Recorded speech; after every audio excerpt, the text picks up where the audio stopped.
우리가 함께 읽은 본문은 사무엘하 4장입니다.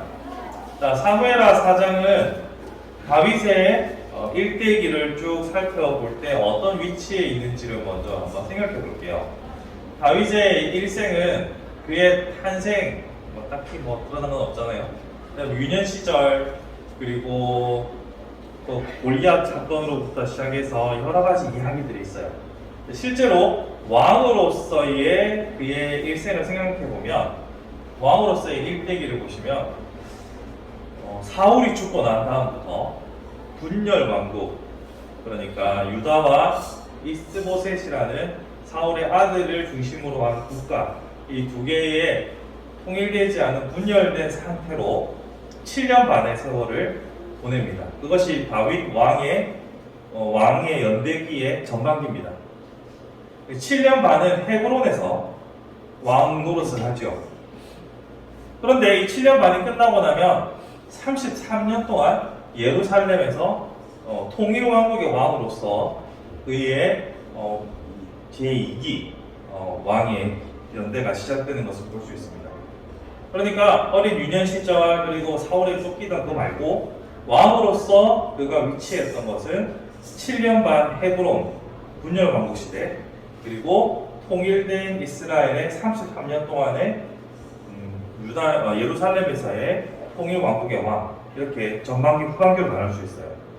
그러니까 다윗이 왕으로서 40년 6개월을 했던 꽤 긴 세월 왕으로 있었던 것을 우리가 알 수 있습니다. 자, 이렇게 전반기 후반기를 나눠볼 때 전반기 7년 반의 시작과 끝이 묘하게 닮아 있습니다. 우리 사무엘을 처음 시작할 때가 전반기의 그 7년 반의 시작점이거든요. 그 시작점이 어떻게 되냐면 사울의 죽음으로부터 시작됩니다. 그런데 사울의 죽음은 단순히 죽음으로 끝나는 게 아니라 그 사건에 이야기가 하나 더 붙죠. 사울의 죽음을 알리러 온 사람이 거짓으로 자기가 사울의 마지막을 보내주었다, 그를 죽였다라고 해서 뭔가 보상을 받을 기대감을 가지고서 다윗을 찾아왔습니다. 그래서 다윗이 어떻게 기름 부음 받은 사람을 죽이는 것을 법도 없이 그렇게 하느냐 하면서 댕강 목을 베었습니다. 근데 오늘 본문은 동일하게 그 사울의 아들 이스보셋이 또 하나의 왕권을 형성하고 있었잖아요. 근데 저번 시간에 그 아브넬이라는 그 오른팔이 다윗 쪽으로 붙었습니다. 다윗 쪽으로 붙었고, 아브넬 여러분 기억하시죠? 저번 시간에 그 비극의 여인들을 다루면서 제가 말씀드렸던 그 아브넬의 배신으로 4장 1절을 보시면 그 아브넬의 배신으로 이 이스보셋이 엄청나게 떨었다고 나옵니다. 1절에서 손에 맥이 풀렸고 온 이스라엘이 논란이라 전의를 상실한 상태가 되었습니다. 전의를 상실했다는 것은 단순히 심리적인 문제가 아니라 상황이 지금 매우 이 이스보셋의 진영이 불리하게 돌아간다는 거였죠. 이 불리한 상황을 누구보다도 빠르게 파악한 그의 신하들이 이스보셋을 직접 죽여서 다윗에게 갖다 바칩니다. 그 두 사람은 레갑과 그 형제 바하나, 오늘 본문에 나타나는 두 인물이죠. 이 사람들이 이스보셋을 죽이고는 그 이스보셋을 다윗에게 갖다 바치죠. 역사는 똑같이 반복됩니다. 다윗이 어째서 네가 그 선한 이를 죽이는데 주저함이 없었느냐라고 하면서 또 그 두 사람도 목을 댕강 쳐내게 됩니다. 똑같은 거의 흡사한 두 사건이 다윗의 7년 반의 시작과 끝에 각각 위치하고 있습니다. 근데 이 과정을 통해서 결과적으로는 다윗이 통일왕국의 유일한 왕으로서 자리를 잡게 되는, 다윗이 원하던 그림은 아니었지만 결과는 원하는 대로 이루어진 아주 아이러니한 상황이 바로 1장부터 4장까지의 이야기고, 오늘 이 4장은 그 대단원의 막입니다. 우리가 수미상관이라고 하죠. 처음과 끝이 똑같이 반복되는 은율로 시를 쓰는 것을 수미상관이라고 하는데, 그만큼 거기에 포인트가 있다는, 강조점이 있다는 의미일 수도 있습니다. 이야기에서도 같은 이야기가 반복되는 것은 중요한 거고요. 성경도 똑같은 이야기를 반복하는 형식으로 무엇이 중요한지를 말하고 있습니다. 하나님께서는 이렇게 반복되는 사건을 통해서 하나님이 원하시는 것은 원수 갚음이 아니라 하나님의 정의가 이루어지는 것을 원하신다는 것을 우리에게 보여주고 있다고 생각합니다. 여러분, 오늘 보시면 본문에서 원수라는 말이 나옵니다. 어디 있습니까? 누가 하는 말일까요? 네, 묻지 말고 제가 그냥 하는 게 좋겠죠. 자, 오늘 본문을 보시면 여러분들이 이 사람들이 와가지고 다윗에게 하는 말을 보십시오. 8절에 헤브론에 이르러 다윗 왕에게 이스보셋에서 머리를 들이며 아뢰되 왕의 생명을 해하려 하던 원수 사울의 아들 이스보셋의 머리가 여기 있나이다 라고 합니다. 이 사람들의 관심은 물론 1차적으로는 정치적인 흐름, 대세, 그리고 그 대세에 편승하는 것이 목표였습니다. 그래서 다윗의 니즈는 바로 원수 갚음이 있을 거다라고 생각을 했습니다. 그리고 그것은 인간적으로 봤을 때는 매우 합리적이에요. 정적을 제거하는 방식으로 정치적 안정을 도모한다. 이건 흔히 보는 거잖아요. 모든 대하 드라마에 다 나오는 거잖아요. 정적을 제거하거나 정적을 힘을 무력화시키거나 이렇게 하는 것은 흔히 있는 일입니다. 심지어 다윗을 죽이려고 오랜 세월 동안 다윗을 추적했던 사울 그리고 그의 일가라면 다윗의 원수라고 해도 부족함이 없습니다. 그러나 하나님께서는 원수 갚음에 주목하지 않으셨고 다윗의 이 처음과 1장에서의 행동과 4장에서의 행동을 통해서 하나님이 관심을 가지고 계신 것은 원수 갚음이 아니라 정의의 실현이다라는 것에 더 관심이 있으시다는 것을 우리에게 보여주고 있습니다. 여러분, 원수 갚음과 정의는 상당히 비슷한 거라고 우리가 착각하는 경우가 있습니다. 그러니까 원수를 갚는 것은 내가 보복하는 것은 정의 실현이다. 이것은 누구도 해주지 못한 나의 정의의 실현이다라고 생각하는 오해하는 경우가 종종 있습니다. 근데 정의의 구현과 원수 갚음, 즉 보복은 완전히 다른 것입니다. 예를 들어서 국가의 공권력이라는 경찰, 그리고 검찰, 그리고 법원이 있죠. 어떤 사람이 나에게 위해를 가했을 때는 우리가 받은 만큼 갚아주는 것이 아니라 국가의 공권력에 의해서 정당한 절차를 따라서 해결을 받게 되어 있습니다. 그런데 내가 피해를 당했다고 해서 내가 스스로 개인적으로 보복을 하게 되면 나 또한 범죄자가 되는 이 구조는 우리가 익숙해서 알고 있죠. 그런데 이것을 우리의 삶으로, 성경에 적용해서 우리의 삶으로 가져와 봤을 때 말입니다. 우리의 원수 갚음이 우리에게 없는 것을 우리는 알아야 됩니다. 하나님께서는 원수를 사랑하라고 하셨고 원수를 갚으라고 하지 않으셨어요. 그래서 누군가가 나에게 위해를 가하고 누군가에게 마음의 상처를 받고 누군가에게 슬픔과 분노의 감정이 있다 하더라도 국가의 공권력처럼 하나님께서 정의를, 공의를 실현하시도록 하나님의 권세를 인정해야 되는데 자꾸 내가 그 원수를 갚으려고 해요. 보복하려고 해요. 우리가 일상적으로 많이 쓰는 표현을 하면 내가 밟아주려고 해요. 그런 마인드가 있으니까 예수님께서 원수를 사랑하라는 말도 싫은 겁니다. 싫죠. 원수는 사랑할 대상이 아니라 갈아 마셔야 할 대상으로 우리가 생각하는데 자꾸 사랑하시는 막 미치고 팔짝 뛰고 그러시죠. 그런데 정부와 나의 관계, 공권력과 나의 관계를 생각해서 하나님과 우리 관계로 대입해보면 원수 갚음, 보복은 나의 영역이 아니구나라는 것이 명확해집니다.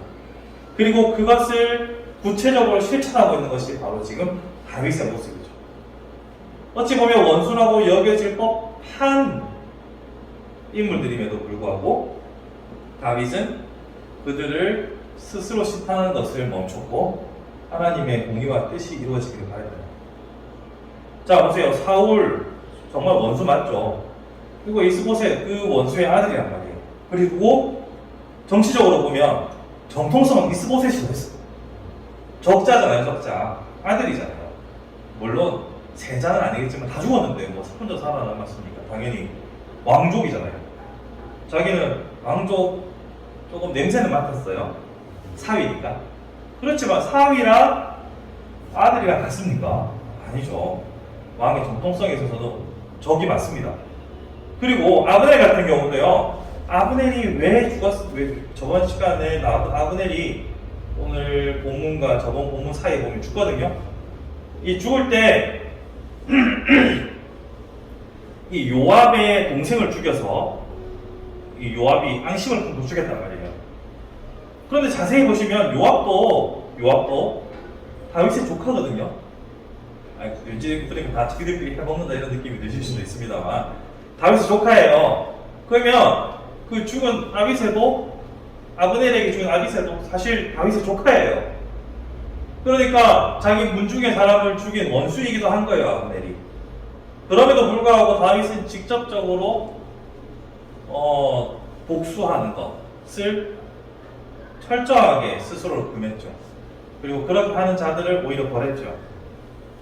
그러면 다윗은 여기 이 두 사람 오늘 본문에서 이 이스보셋을 죽여가지고 다윗에게 갖다 바쳤던 이 두 사람에게는 왜 레갑과 바하나는 왜 바로 죽였습니까? 라고 물으실 분도 있는데 이건 개인적인 복수가 아니라 하나님의 공의를 실현하는 공권적인 차원입니다. 공권적인 차원.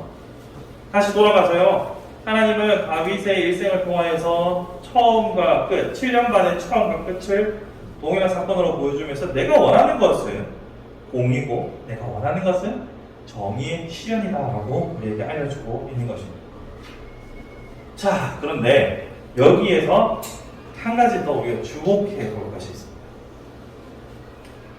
다윗은 1장부터 7장까지 구체적으로 움직이는 건 이거밖에 없습니다. 그러니까 구체적으로 움직인다는 것은 왕권을 확립하기 위해서 움직이는 것은 몇 개 없어요.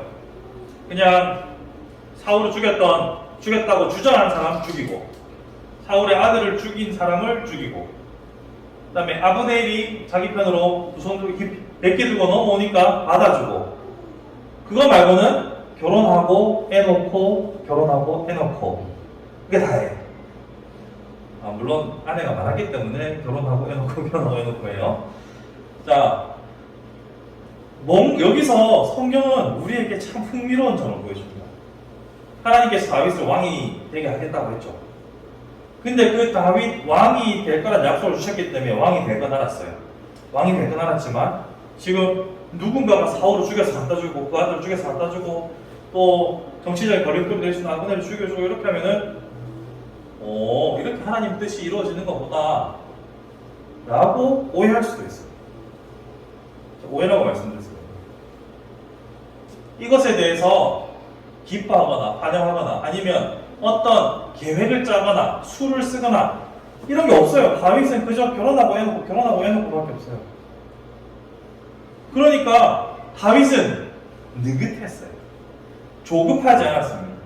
조급하지 않다 보니까 하나님께서 자신을 왕으로 세우리라는 사실을 중심으로 일어나는 모든 일들에 대해서 바르게 해석을 할 수 있었어요. 만약 마음이 조급했잖아요. 그러면은 나는 왕이 될 거란 약속을 가지고 있어요. 근데 이런 부정적인 사건들, 개인적인 원수 갚음의 일들이 막 일어날 때, 잘했어. 네가 하나님의 뜻을 이루는데 이렇게 또 이바지했구나. 오해할 수도 있단 말이에요. 잘못 이해할 수 있어요. 근데 다윗은 조급하지 않았어요. 느긋했단 말이죠. 조급하지 않았기 때문에 일어나는 모든 현상들을 어떻게 갖다 붙여서 합리화하는 게 아니라 정확하게 이것은 불법이다. 이것은 하나님의 뜻이 아니다. 그 주변 사람들 다 하나님의 뜻이라고 얘기하면서 왔어요. 아까 그 8절에도 보세요. 이 원수 사울의 아들 이스보셋의 머리를 여호와께서 오늘 주되신 왕의 원수를 갚아줬다고 말해요. 아브넬도 저번 시간에 제가 말씀드릴 때 하나님의 이름 팔아먹는다 했죠. 모든 사람들이 다 하나님의 이름을 팔아서 이야기를 하고 있고 그런 얘기들을 듣는 와중에서도 다윗은 정확하게 판단했단 말이에요. 그래서 가능했던 것은 그가 조급하지 않았기 때문에. 조급했다면 그래 그렇게 볼 수도 있지. 하나님께서 나한테 왕을 약속해 주셨는데 그래 왕이 되기 위해서는 이렇게 정적들이 없어져야지 라고 생각할 수 있습니다. 하지만 다윗은 급하지 않았기 때문에 느긋했기 때문에 바르게 판단하고 분별할 수 있었어요. 물론 그 밑에는 그의 영적인 상태가, 그의 기도가, 그의 묵상이 충분히 뒷받침되어 있기 때문에 가능했던 것이라고 생각합니다. 그거는 기본으로 깔고요. 기초니까. 그거는 우리가 원래 다 해야 되는 거니까. 기초로 깔고 거기에 더해서 우리의 조급한 마음은 언제든지 모든 현상을 왜곡해서 볼 수 있다는 사실에 우리는 주목해 봐야 합니다. 마음이 막 조급하잖아요. 그러면은 어떤 하나님께서 나에게 복 주고 나를 통통하게 하고 하시겠다고 했으니까 좀 불법적인 일 같아 보이고 이거 좀 꺼림칙한데도 내가 마음이 급하면 그래 이것도 하나님 뜻이겠지. 이것도 하나님이 나를 도우려고 하시는 거겠지.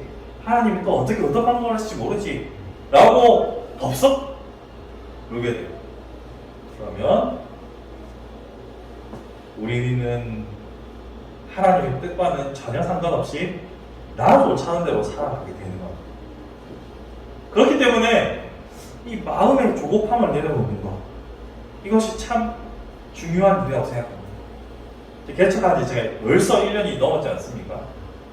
그 1년 동안 참 감사하게도 하나님께서 저에게 조급한 마음을 아예 안 주시진 아예 없진 않았습니다만 그래도 많이 눌러주셨어요. 하나님께서 조급해하기보다는 좀 더 천천히 할 수 있는 여유와 상황을 제게 주셨어요. 너무 감사했어요. 그리고 이것을 평생 기도할 제목으로 삼아야겠다 생각했어요.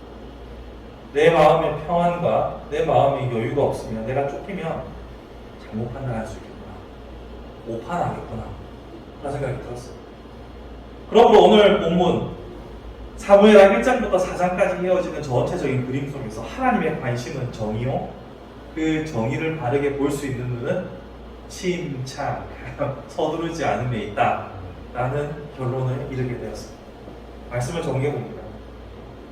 우리는 늘 바쁜 일에 쫓기며 살아갈 때도 있지만 아닐 때도 있어요.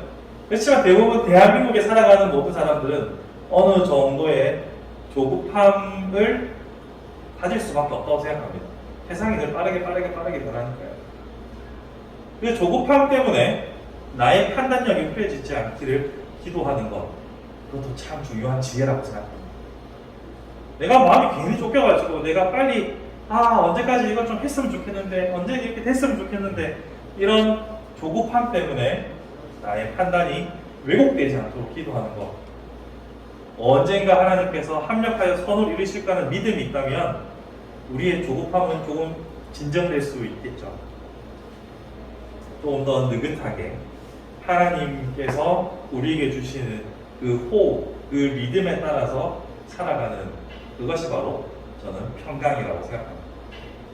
그 평강으로 충만한 여러분과 저의 삶이 되기를, 조금 더 느긋해질 수 있는 저 여러분이 되기를 주님의 이름으로 축복합니다.